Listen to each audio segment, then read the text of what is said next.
नमस्ते दर्शकवृन्द, के गर्दैछ स्थानीय सरकार अराहाजी.com अभियान कार्यक्रममा यहाँहरूलाई हार्दिक स्वागत छ। विगत 3 वर्षको अवधिमा स्थानीय सरकारले गरेका कार्यहरूको समीक्षा गर्दै हामी अराहाजी जिल्लाका 61 वटै वार्डहरूमा पुग्ने लक्ष्य लिएर दौडिरहेका छौँ। यसै क्रममा आज हामी अराहाजीकै पश्चिम भागको नगरपालिका अथवा देशकै ठुलो नगरपालिका सिद्धगङ्गा नगरपालिका र सिद्धगङ्गा नगरपालिकाको पश्चिमी क्षेत्रको वार्ड सिद्धगङ्गा नगरपालिका वार्ड नम्बर 9 को वडा कार्यालयमा आएका छौँ, जो दाङ जिल्लाको धामखोला भन्ने स्थानबाट पनि नजिक पर्दछ। जहाँ आउनको लागि हामी अराहाजी जिल्लाबाट गुरुसिंगे हुँदै महेन्द्र राजमार्ग हुँदै दाङ जिल्ला हुँदै हामी यो 9 नम्बर वार्डमा आएका छौँ। अब हामी यो कार्यक्रममा ढिला नगरिकन यस 9 नम्बर वार्डका अध्यक्ष भीमबहादुर केसीलाई म कार्यक्रममा स्वागत गर्न चाहन्छु। स्वागत छ वडा हजुरलाई हाम्रो कार्यक्रममा। धन्यवाद। हाम्रो अराहाजी.com बाट पाउनुभएका मिडियाकर्मी मित्रलाई विगत 3 वर्षको अवधिमा स्थानीय सरकारले के गर्यो, के गर्दैछ भन्ने हाम्रो अभियान छ। तर यो तपाईको वार्ड नम्बर 9 को कार्यालयले अहिले के गर्दैछ? हामीले सिद्धगङ्गा वार्ड नम्बर 9 को पहिलो कुरा मैले तपाईलाई यसको परिचय गराउन चाहन्छु। यो सिद्धगङ्गा नगरपालिका नेपालकै सबैभन्दा ठुलो नगरपालिका, जसको क्षेत्रफल करिब 610.4 वर्ग किलोमिटरमा फैलिएको यो सिद्धगङ्गा नगरपालिका छ, जसमध्येमा पनि हाम्रो यस वार्डको टोटल 610.4 मध्ये 117.8 वर्ग किलोमिटर चाहिँ यस 9 नम्बर वार्डले ओगटेको छ भूभाग। 9 नम्बर वार्ड सिद्धगङ्गा पालिकाकै सबभन्दा ठुलो वार्ड हो। सबैभन्दा ठुलो वार्ड हो र यसमा टोटल हाम्रो 572 घर पुगेको छ। जनसङ्ख्या चाहिँ 3082 जना चाहिँ जनसङ्ख्या छ र यो भौगोलिक हिसाबले अरू गाउँपालिकाको भूगोलभन्दा कम चाहिँ छैन। त्यसो भएर यो भौगोलिक विकटताका कारणले भूगोल आफैमा ठुलो, आफै बुझ्नु भएको छ। 600 मध्ये 13 वार्ड र यतापट्टि 1 वार्डको 117.8 हुँदा आफै यसको अन्दाज तपाईँहरू पनि गर्न सक्नुहुन्छ। अब यो वार्डको परिचय भयो। हजुर। र यस वार्डलाई हामी 2 भागबाट यहाँ स्थानीय जनतालाई सेवा सुविधा प्रदान गर्ने हेतुको साथ अहिले यो चाहिँ हामी अस्थायी रूपमा कार्यालय सञ्चालन गरेका छौँ। यसको एउटा कार्यालय हाम्रो करमगैरा भन्नेमा स्थापना हुँदैछ। अहिले भर्खरै स्थापना भएको छ। त्यो अब करिब 1-2 महिना भित्रै सम्पन्न हुने भवन बन्दैछ। र अर्को चाहिँ लौरीमा, पल्लो क्षेत्रको लौरीमा चाहिँ भवन निर्माण भएर त्यस ठाउँबाट हामीले स्थानीय सबै कामहरू वार्डबाट दिन पर्ने सुविधा। दुई क्षेत्रका जनताहरूलाई चाहिँ कार्य सम्पादनमा सजिलो सहज होस् भनेर तपाईँले 2 ठाउँबाट सेवा दिने निर्णय गर्नुभएको। सेवा दिने। यसको लागि त फेरि तपाईँ अध्यक्ष एउटा हुनुभयो, सचिवको आवश्यकता पर्यो, अन्य कर्मचारीको आवश्यकता पर्यो, कसरी? योलाई चाहिँ हामी कसरी व्यवस्था गरेका छौँ भने सचिव चाहिँ हाम्रो एउटै हुनुहुन्छ, कर्मचारी हाम्रो कार्यालय सहयोगी भनेर 2 जना चाहिँ हामीले नियुक्ति गरेका छौँ यस वार्डको लागि। एउटा कामको लागि समय तालिका मिलाएको छौँ। जस्तो अध्यक्ष र सचिवको चाहिँ हामी समय मिलाएर माथि काम पर्दा माथि, तल काम पर्दा तल 2 ठाउँमै हामी मिलाएर जनतालाई सकेसम्म टाढा हिँडाल्नुभन्दा आफै हिँड्ने हेतुको साथ हामीले 2 ठाउँबाट काम गर्छौँ। कार्यक्रमको सुरुवातमै जे होस् तपाईँले सकारात्मक कुरा बताउनु भयो, यसको लागि तपाईँहरूलाई हामी धन्यवाद पनि दिन चाहन्छौँ अराहाजी.com तर्फबाट। किनकि अब जसो गरे पनि जनताकै सेवा गर्ने हो, यो एउटा कुरो भयो। अब हामी हाम्रो कार्यक्रमको मूलभूत मर्मतर्फ जाउँ। निर्वाचनमा तपाईँले कस्ता प्रतिबद्धता गर्नुभएको थियो, कति पुरा भयो, कति बाँकी छ? यसमा मैले सुरुमै भनिहालेँ, यो वार्ड आफैमा विकट छ। यसलाई 2 ठाउँबाट कार्यालय राखी हामी कार्यालय सञ्चालन गर्छौँ, यहाँका जनतालाई सेवा सुविधा दिन्छौँ भनेर प्रतिबद्ध गरेका थियौँ। यो एउटा कुरा पुरा गरिएको छ। मैले यो तपाईँको अगाडि भन्न चाहन्छु, यो तपाईँको निर्वाचनको प्रतिबद्धतै हो, कार्यालय राख्छु भन्ने प्रतिबद्धतै हो। त्यसबाट एउटा यो चाहिँ पुरा गरिएको छ। र सँगसँगै यहाँ रहेका के अरे उसका पूर्वाधारहरू भौतिक पूर्वाधारका रूपमा भएको यहाँ बाटोलाई चाहिँ हामी निर्वाचित नहुनुभन्दा पहिलेको भन्दा कुनै न कुनै हिसाबले हामी स्तरवृद्धि गर्नतिर लाग्नेछौँ भनेर हामी प्रतिबद्ध गरेका थियौँ। अब बाटोको कुरा उठाइहाल्नुभयो। हजुर। बाटोकै कारण हाम्रा दुई छिमेकी जिल्ला कपिलवस्तु र दाङको माध्यमबाट हामी यहाँ आयौँ।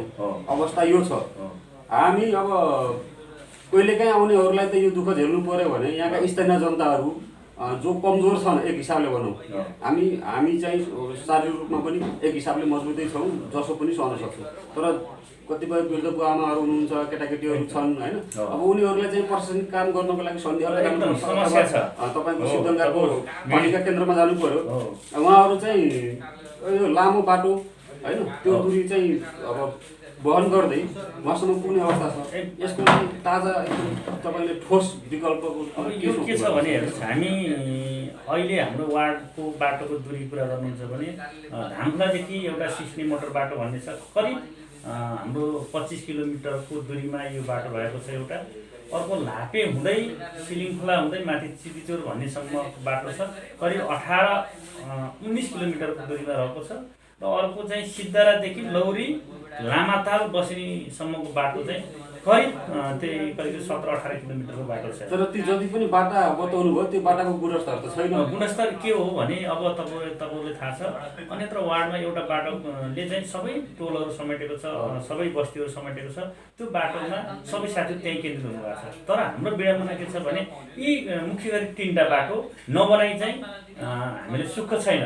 बनाउँदा के छ भने मधेसको तुलना मधेसमा हेर्नुहुन्छ भने एकचोटि सुरुमा बाटो बनाउनुहुन्छ, अर्को वर्ष गराबिल गर्नुहुन्छ, त्यसपछि अर्को वर्ष पिचको अगाडि लागिसक्नु भएको छ। हाम्रो के छ भने हामी पहिलो वर्ष यहाँ बाटोलाई स्तरवृद्धि गर्ने भनेर बाटो डबल कटिङ गर्ने भनेर लाग्यौँ, बाटो राम्रो बनायौँ। फेरि हामी हिउँदाभरि हामी लाग्छौँ, बर्खाभरि फेरि उस्तै हुन्छ के अरे बर्सातले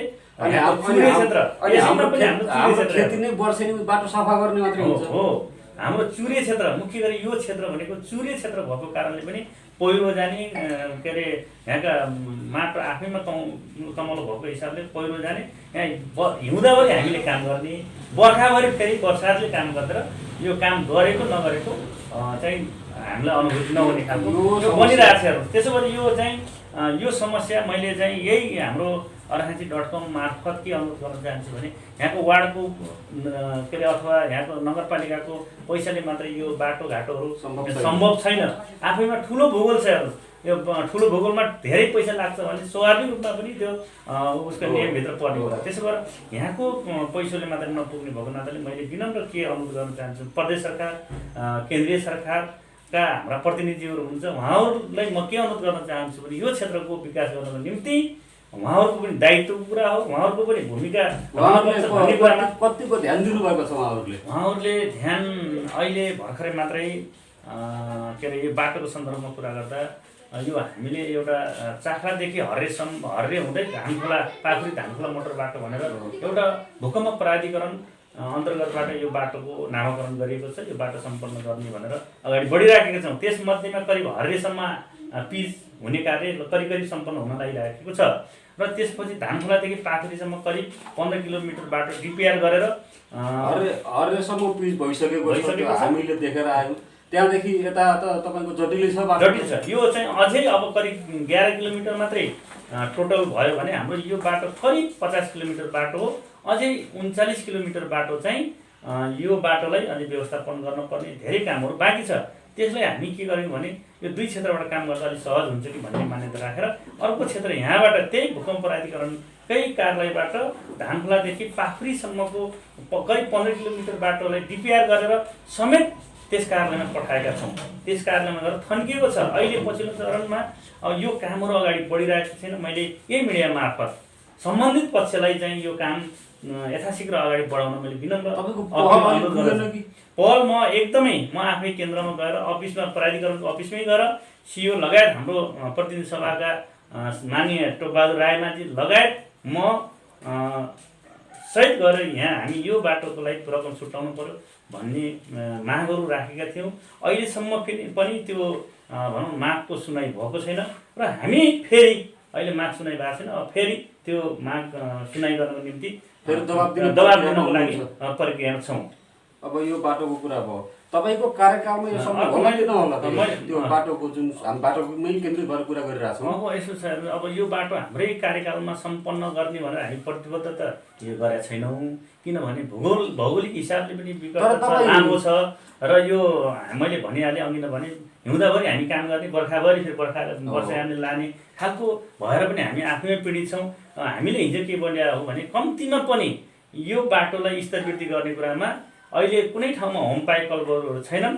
भोलि हामी निर्वाचित भयौँ भने करिब यहाँ होम पाइप कल्भर्ट गराइदिनसम्म गर्ने कुरामा हामी अगाडि बढ्नेछौँ भन्ने हामीले प्रतिबद्ध गरेका छौँ। सजिलो भयो, अब आगामी निर्वाचनको लागि भोट माग्न आइडिया बन्यो त्यो त होइन। अब यो आइडिया होइन, तपाईँहरूले पनि पोजिटिभ हिसाबले बुझ्दिनु पऱ्यो। त्यो आइडिया भन्दा पनि हामीले विगत भनेका यो बाटोलाई हिजोभन्दा कहीँ न कहीँ स्तरवृद्धितिर हामी लान्छौँ भनेको थियौँ।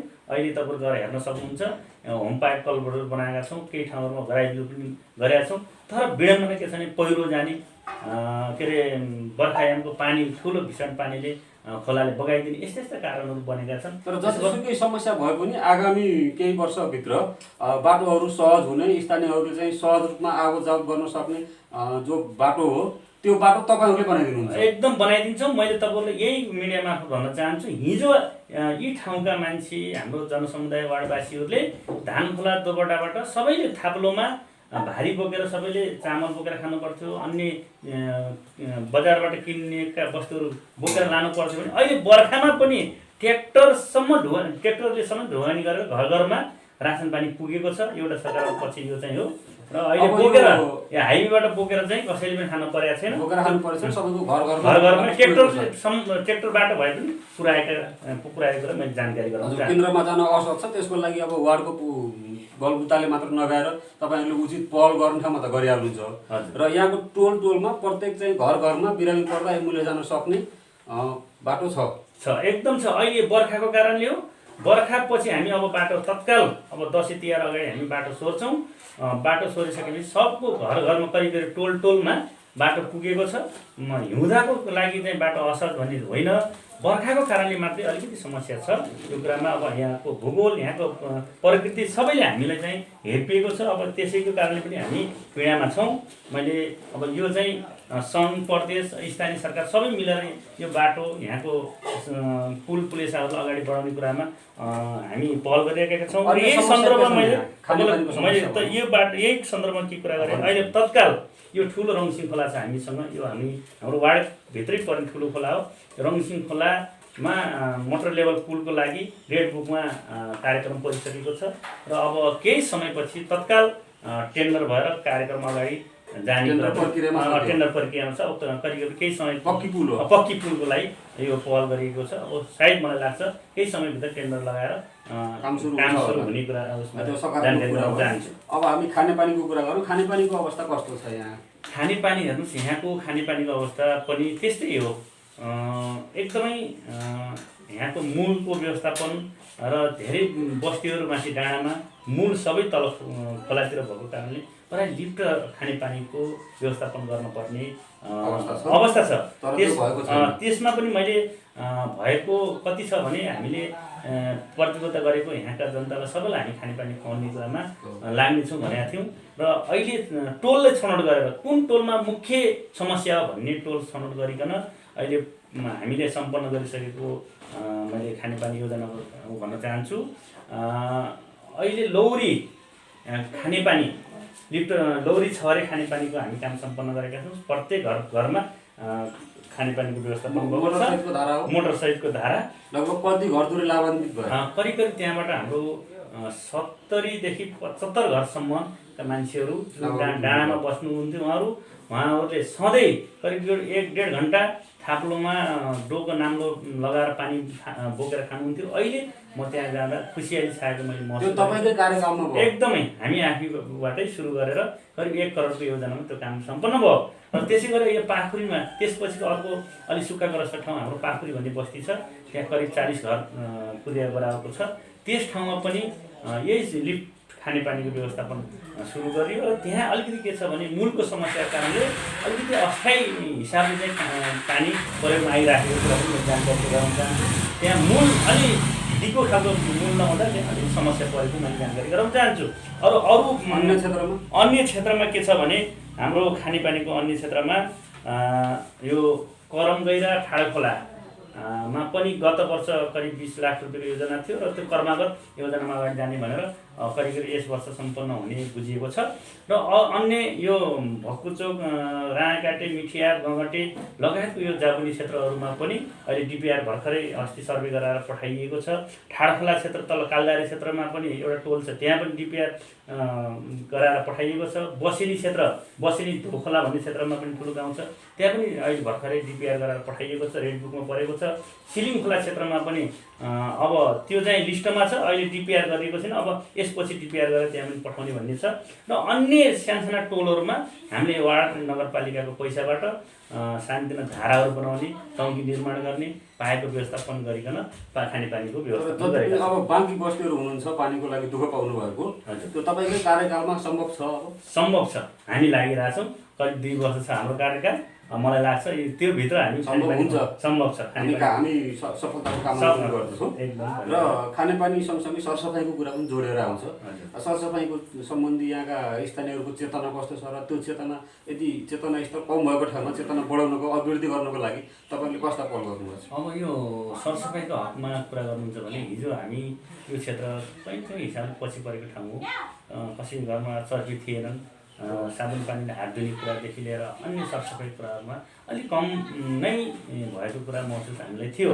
अहिले पछिल्लो चरणमा हामी करिब मलाई लाग्छ हाम्रो वार्डभित्र चर्की प्रयोग नगर्ने व्यक्ति सायद नहोला, सबैले चर्की प्रयोग गर्नुहुन्छ। सायद त भन्नु भएन अध्यक्षज्यू, कन्फर्म हुनु पर्यो। होइन, यस्तो छ, म प्रत्येक के अरे घर घरमा पुगेको पनि नहुनु सक्छ, एक आध घर कतै यस्तो भइहाले त्यो खण्डमा त अब मैले भन्न सक्दिनँ। तर तपाईँलाई विश्वास छ सबैको घरमा चर्की छ र सरसफाइको कुरामा पनि सरसफाइको कार्यक्रम पनि यहाँ भए विगतमा हामीले पनि सरसफाइ कार्यक्रम गऱ्यौँ र करिब सरसफाइ हात धोएर अहिले कोभिडसँग सम्बन्धित विभिन्न कार्यक्रमहरू गर्ने, जनचेतना फैलाउने गर्ने काम गरिएको छ। अनि यहाँको स्थानीयहरू स्वास्थ्य अवस्था खराब भएको प्रचार गर्न जाने ठाउँ अब यस्तो छ, स्वास्थ्यको हकमा कुरा गर्नुहुन्छ भने हामी हिजो सर्वदलीय हुँदा म एउटा पार्टीको प्रतिनिधि पनि थिएँ यो गाविसको सिद्धारा गाविस हकमा। त्यति बेला हाम्रो यो गाविस सिद्धारा गाविस अहिले 3वटा वार्डमा विभाजन भएको छ। यसको एउटा मात्रै सिद्धारा स्वास्थ्य चौकी थियो। अहिले त्यसपछि हामी सर्वदलीय निर्णयले के गर्यौँ भने लामीदमारमा पनि एउटा स्वास्थ्य सेवाको लागि एउटा कार्यालय खोलौँ, स्वास्थ्य चौकी खोलौँ भनेर हामी निर्णय गऱ्यौँ। त्यति बेलैबाट सुरुवात गरेको, त्यसलाई अहिले हामीले लामीदमा सामुदायिक स्वास्थ्य केन्द्रको रूपमा स्थापित गरेका छौँ र त्यो यो भेगका जनताले करिब स्वास्थ्य सेवा लिनको निम्ति लामीदमा स्वास्थ्य संस्थाबाट ल्याउनुहुन्छ र विगतमा अलि नजिक पर्छ त्यो स्वास्थ्य। हजुर, यहाँदेखि करिब अब यो ठाउँदेखि करिब 10 किलोमिटर भित्र पर्छ, तर त्यहाँभित्रको लागि त्यहाँका सहज भएको छ। अहिले भर्खर मात्र प्रदेश सरकारको कार्यक्रम अन्तर्गतबाट 4 कोठे भवन परेको छ, त्यो निर्माण भइसकेको छ र अहिले त्यहीबाट काम सुरु गरेका छौँ। नयाँ भवन गरेका छौँ। र अर्को सँगसँगै लौरी क्षेत्रमा पनि हामीले त्यहाँका वार्डवासीहरूले सिटामोल खान पनि प्युठानको दरबान पुग्न पर्ने, भालुवाङ पुग्न पर्ने अवस्था भएकोले हामीले अहिले करिब 2 वर्ष जति भइसक्यो हामीले निर्णय गरेको। त्यहाँ पनि लौरी सामुदायिक स्वास्थ्य केन्द्र स्थापना गर्नुपर्छ भन्ने मान्यता साथ निर्णय गरेर अहिले यो 1 जना अयव कर्मचारी राखेर त्यहाँ पनि स्वास्थ्य लाइन के अरे लौरी सामुदायिक स्वास्थ्य केन्द्र सञ्चालन गरेका छौँ र त्यहाँ जाँदा त्यहाँका सबै मैले गुनासो सुन्छु। अहिले यो स्वास्थ्य संस्था यहाँ स्थापना भएदेखि हामी खुसी छौँ। सिटामोल पनि यही पारित अर्काको जिल्लामा गएर किनेर खान पर्थ्यो, अहिले यो कुरा हामी खुसी छौँ भन्ने जिल्लाप्रति आत्मीयता बढेको छ। एकदम आत्मीयता बढेको छ र सँगसँगै अहिले भर्खरै गत वर्ष हामी करिब साउनको सेरोफेरोमा हामीले निर्णय गरेको लाग्छ। अर्को फेरि सिलिङ खोला भन्ने एउटा बस्ती छ, त्यो पनि यो हाम्रो वार्डको एकदम पछि परेको बस्ती हो। त्यहाँ पनि एउटा सामुदायिक स्वास्थ्य केन्द्र राख्नुपर्छ भन्ने मान्यता साथ निर्णय भइसकेको छ। यो बर्खा सबै कारणले त्यहाँ यिनी अरू सामग्री त्यसको पहलमा हुनुहुन्छ, त्यो छिट्टै बन्द होइन, त्यहाँ निर्णय भइसकेको छ। अब मात्र के भने त्यहाँ टेबल बेन्च कुर्सीहरू लिएर दराजहरू लिएर र सँगसँगै औषधि लिएर सेवा सञ्चालन गर्न मात्रै अब गर्न मात्रै बाँकी छ। निर्णय भइसकेको छ। अब केही समय बाटोघाटो अब हामी सोर्न बित्तिकै तत्कालै हुन्छ, तत्कालै त्यहाँ सुरु हुन्छ र त्यहाँका जनताले पनि सिटामोल खानको निम्ति टाढा दौड्न पर्दैन यो छ। र सँगसँगै हाम्रो यो ठाउँमा खोप केन्द्र जम्मा 3वटा ठाउँमा थियो। यत्रो ठुलो भूभागमा खोप केन्द्र जम्मा 3वटा। केही मान्छेहरू प्युठानतिर खोप लाउन जानुहुन्थ्यो, केही मान्छे डाङतिर, केही मान्छे कपिल बस्तीतिर जानुहुन्थ्यो। अहिले खोप केन्द्रलाई पनि 3टाबाट हामीले 6वटामा वृद्धि गरेर 6 ठाउँबाट खोप केन्द्र सञ्चालन गर्ने, यो वार्डमा 6वटा खोप केन्द्र खोप केन्द्र सञ्चालन गर्ने निर्णय गरेर अहिले सञ्चालन गरेका छौँ। त्यसले पनि कहीँ न कहीँ हाम्रा सुत्केली दिदीबहिनीहरूलाई बालबच्चाहरूलाई सहज भएको कुरा मैले जानकारी गराउँछु। अब यो स्वास्थ्यको पाटो यो पनि अब सकारात्मकै कुरा सुन्नुभयो। अनि बिजुली बत्तीको अवस्था कस्तो छ यहाँ? काठका पोलहरू के कस्तो छ? हजुर, मैले बिजुली सबैको घरमा बत्ती छ? बिजुली बत्तीको कुरा के गरेँ भने हामी निर्वाचित नहुँदै यही टोल नयाँ बस्ती र आँखाका टोल करिब 15% जति टोलहरूमा विद्युत बलेको थियो। अन्यत्र हाम्रो कहीँ पनि विद्युत बलेको थिएन। र अहिले भर्खरैको कुरा गर्नुहुन्छ भने हामी अब करिब 80% हाम्रो समुदायमा बस्तीहरूमा विद्युत पुर्याउनको लागि काम यो क्षेत्रबाट पनि गङ्गटेदेखि ठाडखोला मिठ्यार हुँदै पाखुरी सिस्नीसम्मको क्षेत्रमा पनि काम हुँदैछ। विश्व बैङ्कको टेन्डर मार्फत काम जुन खालले गर्नु भइराखेको छ, एउटा यो क्षेत्रबाट काम भइरहेको छ भने अर्को नेपाल विद्युत प्राधिकरण अर्कै शाखाद्वारा पनि के अरे लौरी क्षेत्रको सिद्धारा छरे लौरी सिलिङ खोला बसिनी क्षेत्रमा पनि अहिले टेन्डर परिसकेको छ। काम पोल गाड्ने, तार तान्ने लगायत काम सञ्चालन भएको छ। हजुर, अब यति गर्दै गर्दा के छ भने करिब हाम्रो 20% जति फेरि यो कामलेबाट अझै छुट्न जानुभएको छ। यसको लागि पनि हाम्रो कुराकानी भइरहेको छ। पैसो चाहिँ करिब फेरि यो फ्रिज नहुने पैसो चाहिँ जिल्लामा पठाइसकेको छ। अब त्यो पैसा फेरि टेन्डर गराइकन अरू बाँकी टोलहरूमा पनि विद्युत सेवा विस्तार गर्ने कुरामा विद्युतका हाकिम साहबले अस्ति मात्रै हाम्रो फोन मार्फत कुराकानी भएको थियो। तत्काल अन्य टोलहरूको लागि पनि टेन्डर आह्वान गरेर सूचना निकालिकन विद्युत विस्तारको लागि पहल गर्ने कुरा करिकरि बताउनु भएको छ। अब यसमा पनि तपाईँहरूको पहल पनि एकदम आवश्यक रहन्छ। तपाईँले सकारात्मक पहल गर्न सक्नु होला। हामी अब अनुरोध गर्न चाहन्छु त्यो पहलको लागि। र अहिलेको समयमा अब स्थानीयहरू बिजुली बत्तीबाटै वञ्चित हुनुपर्ने, सामान्य मोटर बाटोबाटै वञ्चित हुनुपर्ने अवस्था त एक हिसाबले हाम्रो लागि राम्रो होइन। हाम्रो विकासमा पनि त्यो बाधक हुन्छ होइन। अब बिजुली बत्ती सँगसँगै अन्य कुराहरू गरौँ। कतिपय वार्डहरूमा हामी जाँदाखेरि त्यहाँ अन्य स्थानीयहरूले गुनासो गरे अनुसार योजना बाँडफाँडमा वार्ड अध्यक्षहरूले चाहिँ आफ्नो गुट हेरे, पार्टी हेरे, आवश्यकता हेरेनन् भन्ने आरोपहरू कतिपय वार्डहरूमा आएका छन्। तपाईँको सन्दर्भमा के छ? तपाईँले अब म चाहिँ हेर्नुहोस्, हाम्रो वार्डको कुरा गर्दा मैले के भन्न चाहन्छु भने यो हाम्रो यो क्षेत्रमा अब गुटको हाम्रै पार्टीभित्र गुटको कुरा त छैन। मैले त्यो कुरा स्पष्टै भन्नुपर्छ तपाईँसँग। र अर्को अब हिजो म नेपाल कम्युनिस्ट पार्टी माओवादी केन्द्रबाट उम्मेदवार भइकन विजय भएको उम्मेदवार हुँ, वार्ड अध्यक्ष विजय भएका हुँ। त्यसमा मैले त्यति बेला हाम्रो निकट प्रतिद्वन्दी भनेको नेकपा एमाले हुनुहुन्थ्यो, एमालेका प्रतिनिधि हुनुहुन्थ्यो र काङ्ग्रेस चाहिँ तेस्रैमै हुनुहुन्थ्यो। त्यसो हुँदा अहिले के छ भने मैले हिजो हामी एमाले माओवादी हुँदा पनि त्यो खाल गरेन र काङ्ग्रेसका साथीहरूसँग पनि अहिले काम गर्दा सहकार्य सबै गरेर यहाँका राजनीतिक दलहरूसँग सहकार्य गरेर गरिएको छ। र हिजो पनि करिब हाम्रो 80% मत ल्याएर मैले यो वार्डमा जितेको हुँ। र मलाई के लाग्छ भने हाम्रो जिताउने साथीहरूलाई त झन् पाखा फाल्नै भएन, नजिताउने उसलाई पनि हामी पाखा फालेका छैनौँ, गरेका छैनौँ। सबै राजनीतिक दलका साथीहरूलाई सँग सल्लाह सुझाव दिँदै योजना बाँडफाँड गर्दा समानुपातिक हिसाबले सबै क्षेत्रलाई आवश्यकता हेरेर सम्बोधन गरिएको छ। जति पुग्दो भूगोलको हिसाबले जति पुग्दो चाहिँ हामीले सबै भूगोललाई सम्बोधन गर्ने योजना फ्रिज भएर फर्केको अवस्था कस्तो छैन। हाम्रोमा गत वर्ष एउटा योजना चाहिँ एउटा मन्दिर बनाउने योजना थियो। त्यो इँटा ल्याउनु पर्ने, ढुङ्गाको भए सायद बनिसक्थ्यो होला, इँटा ल्याउनु पर्ने, अलि बाहिरबाट इँटा ल्याउनु पर्ने भएको कारणले अब नजिकमा इँटा नभएको कारणले एउटा 1 लाख बराबरको योजना यो गुफा मन्दिर थियो एउटा चाहिँ हाम्रो, त्यहाँ चाहिँ फ्रिज भयो।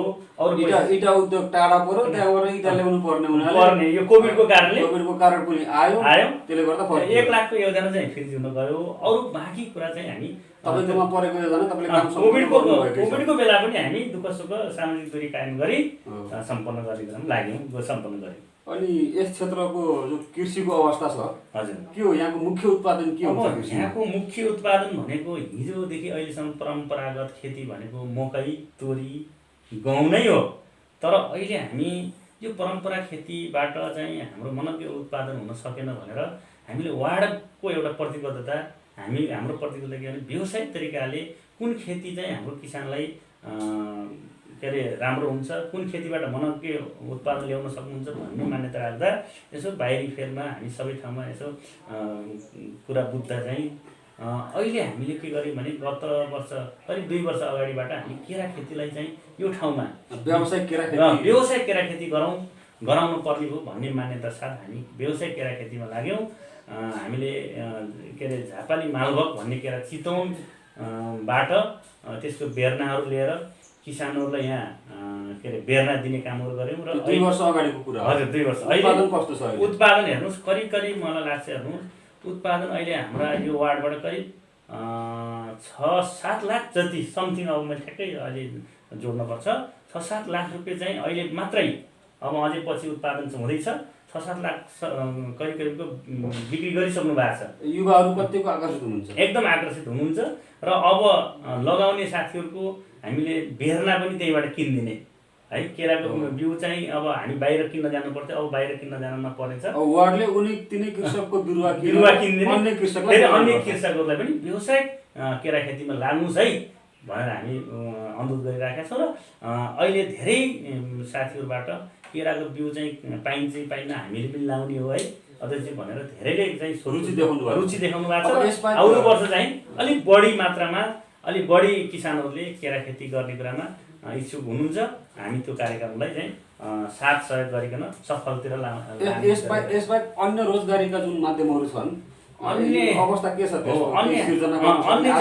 अन्य चाहिँ हाम्रो के छ भने, अन्य चाहिँ पशुपालनमा बाख्रा र लोकल कुखुरा नै हो। फेरि हाम्रो यहाँ वन जङ्गल पनि भएको हिसाबले व्यावसायिक तरिकाले बाख्रा कुखुरा पालनमा पनि रोजगारीको मूल आधार भनेकै कृषि र पशुपालन व्यावसायिक तरिकाले लाग्न पर्यो भनेर सबै किसान हाम्रा वार्डवासीहरू अनुरोध गरिएको छ।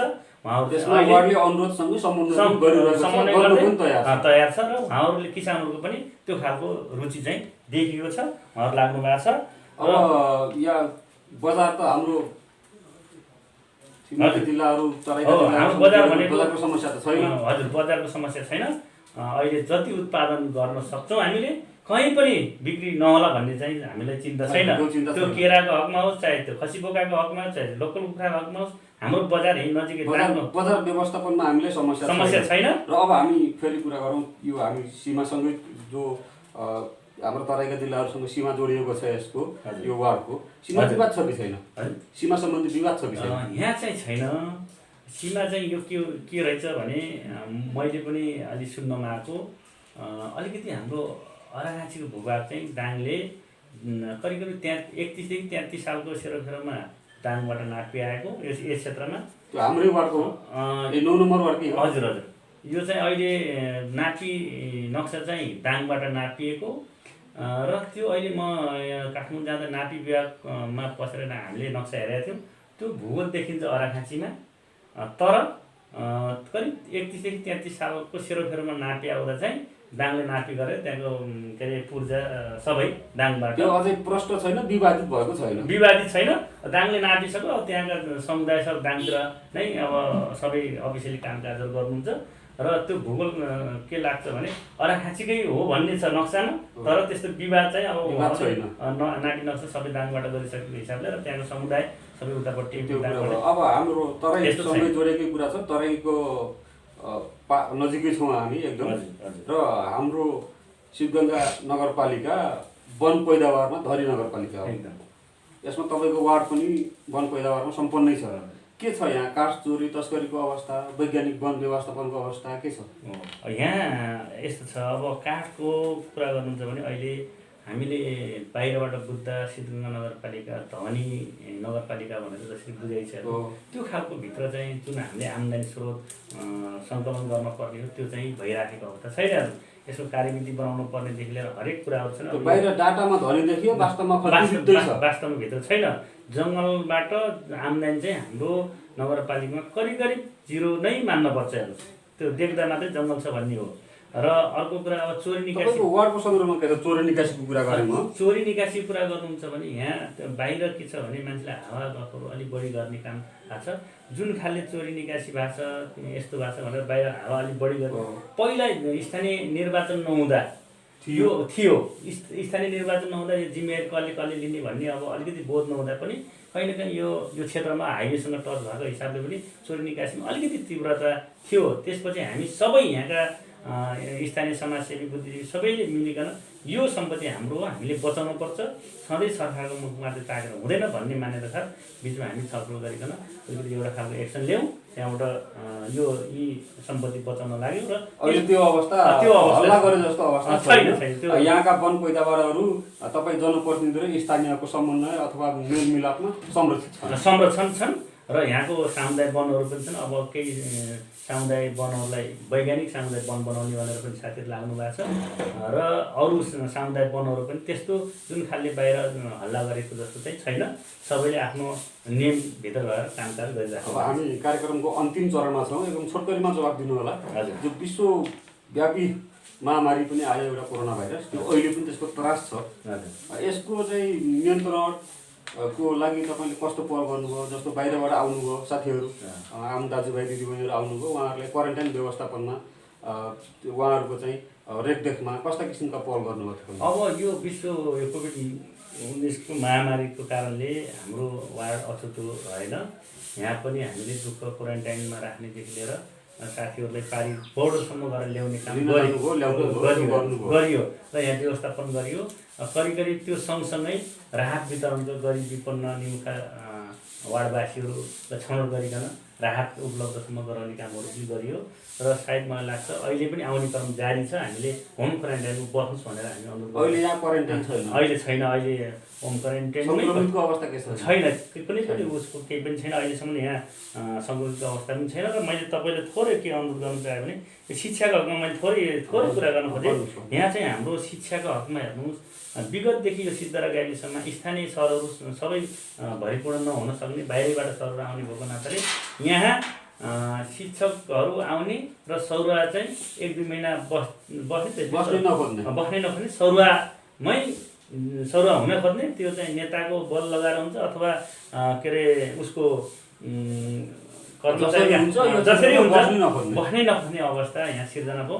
र हामीले प्रतिबद्धता के गरे हौँ भने चुनावकै सिलसिलामा हामीले प्रतिबद्ध यहाँको शैक्षिक गुणस्तरको लागि हामी एउटा सुरुवात यहाँ पठन पाठन गराउने शिक्षकहरूलाई कम्तीमा पनि 2 वर्ष चाहिँ हामी सरुवा चाहिँ दिन्नौँ, रोक्छौँ। व्यवस्थापन समितिका साथीहरूलाई सबैलाई तपाईँले यो कुरामा सहयोग गर्नुहोस्। हामीले यो वार्डमा निर्णय गरेँ, वार्डमा हेर्नुहोस्। किनभने यहाँ आउनुहुन्छ कतिपय बेला त हामी फाइल मात्रै आएको देख्यौँ, मान्छे नदेखेर त्यो सरुवा भएको थाहै भएन। सर आउनुभयो, हाजिर लाउनुभयो, जानुभयो, यस्तो अवस्था भएको नाताले यहाँ अहिले बिचमा पनि अनेक खालका दबाबहरू, अनेक खालका यहाँ के अरे त्यो खालको सरुवाको कुराहरू एकदम बढिरहेको छ। मैले चाहिँ कुनै पनि हालतमा तपाईँहरूले 2 वर्षसम्म सेवा गरिदिनुहोस्, त्यसपछि रोटेसनमा सरुवा जाने आउने गर्ने कुरामा यो चाहिँ एकदम सहज भन्दा पनि प्रेसर आइराखेको छ। तर जस्तो सुकै प्रेसर आए पनि अडानमा छौँ र हामी यो अडानलाई अन्तिमसम्म अडानमै रहनेछौँ। अनि यो त शिक्षकको कुरा भयो। बालबालिकाहरू स्कुल जाने जो चेतना हुन्छ, कति जानुहुन्छ स्कुल? घर बस्ने, बाहिर चलाउनु जाने त्यो किसिमको छ कि छैन? विद्यालय चाहिँ सबै विद्यार्थीहरू पुग्नुहुन्छ। तर यहाँको अलिकति भौगोलिक सबै विकटताको कारणले यहाँ ठुलो क्लासरुम विद्यालय नहुँदा यहाँ भएका क्लासरुम मात्रै पढ्ने, त्यसपछि फेरि बाहिर गएर पढ्न अवस्था नहुने कारणले अलिअलि स्कुल छोड्ने अवस्था चाहिँ अलिक बढी मात्रामा माध्यमिक विद्यालय छ।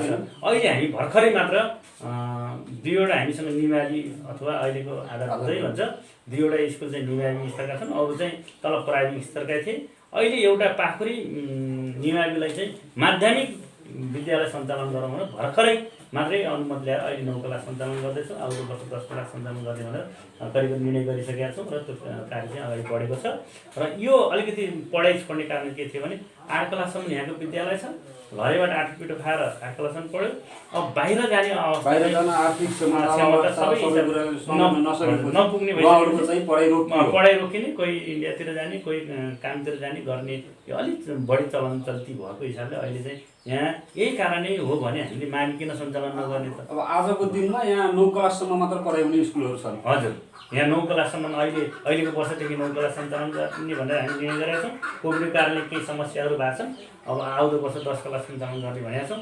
यसरी गर्दा कहीँ न कहीँ शिक्षामा चाहिँ हामी परिवर्तन ल्याउन खोजिरहेछौँ र सँगसँगै विद्यालयका पूर्वाधारहरू कुराहरूमा अहिले भूकम्प प्राधिकरण एउटा कार्ययोजना इकाइ भन्ने छ हाम्रो संगठनमा, त्यस मार्फत चाहिँ राम्रो राम्रो भवनहरू चर्खीहरू निर्माण भएका छन् र हामीले वार्डबाट पनि के अरे पर्खालहरू कम्पाउन्ड वालहरू निर्माण गर्ने कार्यहरू अगाडि बढाइरहेका छौँ र शिक्षालाई अलिक मुख्य मेरुदण्डको रूपमा अगाडि बढाउने हाम्रो मुख्य लक्ष्य छ। किनभने शिक्षा बिना यो समाजै अन्धकार हुन्छ भन्ने मान्यता राख्ने गरी शिक्षालाई एउटा खालको मुख्य उसमा राखेका छौँ र सँगसँगै अब यहाँ बाटोघाटो विद्यालयहरू मात्रै बनाएर भन्दा पनि फेरि रोजगारीको पनि कुरा हुन्छ भनेर हामी कृषिमा केराखेती व्यवसाय रूपले केराखेतीलाई अगाडि बढाउने र पशुपालनमा बाख्रा र लोकल कुखुरालाई अगाडि बढाउने कुरामा हामी अगाडि लागेका छौँ।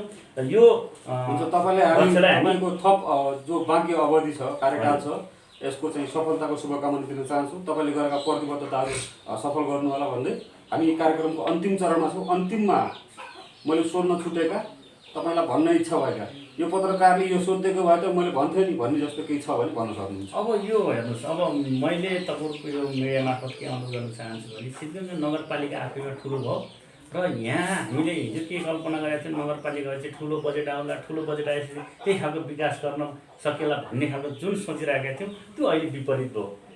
सामान्य एउटा गाउँपालिकामा 41 करोड आउँदा हाम्रोमा जम्मा 49 करोड बजेट आयो, जो कि दुईवटा गाउँपालिका बनाइदिए भए 41 दुना 82 करोड आउँथ्यो कि भन्ने हामीलाई पनि अपेक्षा गर्ने। त्यसै पनि भूगोलले ठुलो अप्ठ्यारो भएको आशा धेरै भयो। हामी ठुलो नगरपालिका भनेर चाहिँ नगरपालिकावासी भनेर परिचित हुन चाहिँ छाती फुल्लाउने भन्दा अरू केही पनि भएन। त्यसो भएर हाम्रो सोच के हो भने अब यसलाई दुईवटा गाउँपालिकाको रूपमा के अरे दुईवटा गाउँपालिका बनाउने कुरामा बहस थालनी गर्ने हो कि भन्ने कुराबाट पनि हामी सोच्न पर्ने अवस्था सिर्जना भएको छ। किनकि यो भूगोल यहाँदेखि पाल्पा, पूर्वको पाल्पा जिल्लासँग जोडिएको, रूपन्देही र पाल्पासँग जोडिएको छ, पश्चिमको दाङ के अरे कपिलवस्तु हुँदै प्युठानसँग जोडिएको छ। त्यसो भएर यत्रै ठुलो भूगोलको जटिलताको कारणले गर्दा यहाँको विकास निर्माण हरेक कुराहरूमा ठुलो भएर धेरै रकम नआउँदो रहेछ। त्यसो भएर कम्तीमा पनि दुईवटा गराउँदा अलिक धेरै रकम आएर यहाँको विकास निर्माण काम अलिक सहज हुन्छ कि भन्ने सँगसँगै यो हाम्रो फेरि यो वार्ड पनि आफै देख्नुभयो 117 वर्ग किलोमिटर यस भूभाग ओगटेको छ। यसभित्र वार्ड पनि ठुलो छ। यो वार्डलाई पनि दुईवटा वार्डको रूपमा विकास गर्नुपर्ने हो कि भनेर पनि हामी बहस सुरुवात गरे हामी साथीहरूले गर्नुभएको छ केही साथीहरूले। योलाई पनि दुईवटा वार्ड गराउँदा सायद अलिक सहज रूपमा हाम्रा वार्डवासीले सेवा सुविधा लिन सक्नुहुन्थ्यो कि भन्ने हामीले आशा गरेका छौँ। र अब अन्तिममा हजुरले जुन खालले यो आएर हाम्रो कार्यालयसम्म आएर मेरा भनाइहरू राख्ने जुन मौका दिनुभयो, हाम्रो वार्डको समस्या, हाम्रो वार्डको भए गरेका कामको विषयमा जुन तपाईँ हामी भलाखुसारी गर्ने जुन खालको अवसर दिनुभयो, मैले arrakhachi.com परिवारलाई विशेष धन्यवाद दिन चाहन्छु। यस्ता कार्यक्रमहरू फेरिका दिनहरूमा पनि आएर होइन यहाँ ओझेलमा परेका कुराहरूलाई एउटा खालको भनौँ न एउटा सञ्चार माध्यमबाट प्रचार प्रसार गरिदिनेदेखि लिएर हरेक कुरामा सहयोग गरिदिनुहुन्छ भन्ने मैले आशा हुन्छ। व्यस्तताका बावजुद पनि समय दिनुभयो, धन्यवाद। धन्यवाद। दर्शकवृन्द, यतिन्जेल तपाईँहरू हेर्दै हुनुहुन्थ्यो के गर्दैछ स्थानीय सरकार arrakhachi.com को अभियान। यो अभियान अन्तर्गत रहेर हामीले सिद्धगङ्गा नगरपालिका वार्ड नम्बर 9 को कार्यालय नयाँ बस्तीमा आएर वडा कार्यालयकै कार्यकक्षमा वार्ड नम्बर 9 का वार्ड अध्यक्ष भीमबहादुर केसीसँग कुराकानी गऱ्यौँ। तपाईहरुलाई हाम्रो कार्यक्रम कस्तो लाग्छ जस्तोको तस्तै प्रतिक्रिया दिन नभुल्नुहोला। प्रतिक्रिया दिनको लागि हाम्रो इमेल ठेगाना info@arrakhachi.com info@sandihaka.com र वेबसाइटमा उपलब्ध सम्पूर्ण नम्बरहरूमा सिधा सम्पर्क गरेर पनि आफ्नो गुनासोहरू सुझाव सल्लाहहरू टिपाउन सक्नुहुनेछ भन्दै मलाई प्रविधिमा विशेष साथ दिने दिपेन्द्र पौडेललाई पनि धन्यवाद दिँदै म केशवराज गेवाली बिदा हुन्छु। नमस्कार।